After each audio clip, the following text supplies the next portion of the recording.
ഭാവം എന്നാൽ എന്ത്? ഭാവം എന്ന് വെച്ചാൽ ഭവിപ്പിക്കുന്നതാണ് ഭാവം. സാധാരണ നമ്മൾ മാഷ്മാരും ആയാലും ടീച്ചർമാരായാലും പറയാറുണ്ട്, മുഖത്ത് ഭാവം വരട്ടെ, അഭിനയം വരട്ടെ എന്നൊക്കെ. എന്താണ് ഈ ഭാവവും അഭിനയവും തമ്മിലുള്ള വ്യത്യാസം? അഭിനയം എന്നുള്ളതൊരു പ്രവൃത്തിയാണ്.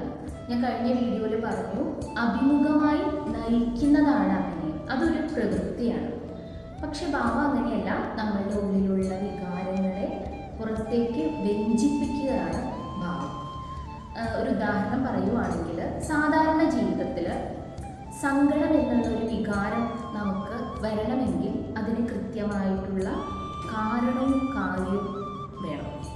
ഇത് നാട്യത്തിലേക്ക് വരുമ്പോൾ സങ്കടം എന്നുള്ളത് ശോകം എന്നുള്ള ഭാവമാണ് ആയി മാറുന്നത്. ഈ ശോകം എന്നുള്ള ഭാവത്തെ വ്യഞ്ചിപ്പിക്കാൻ വേണ്ടിയിട്ട് 5 ഘടകങ്ങൾ അത്യാവശ്യമാണ്. അതാണ് വിഭാവം, അനുഭാവം, വ്യഭിചാരി ഭാവം, സ്ഥായി ഭാവം, സാത്വിക ഭാവം. ഈ 5 ഘടകങ്ങളിലൂടെയാണ് ഈ ശോകം എന്ന ഭാവത്തെ പുറത്തേക്ക് വ്യഞ്ചിപ്പിക്കാൻ സാധിക്കുന്നത്.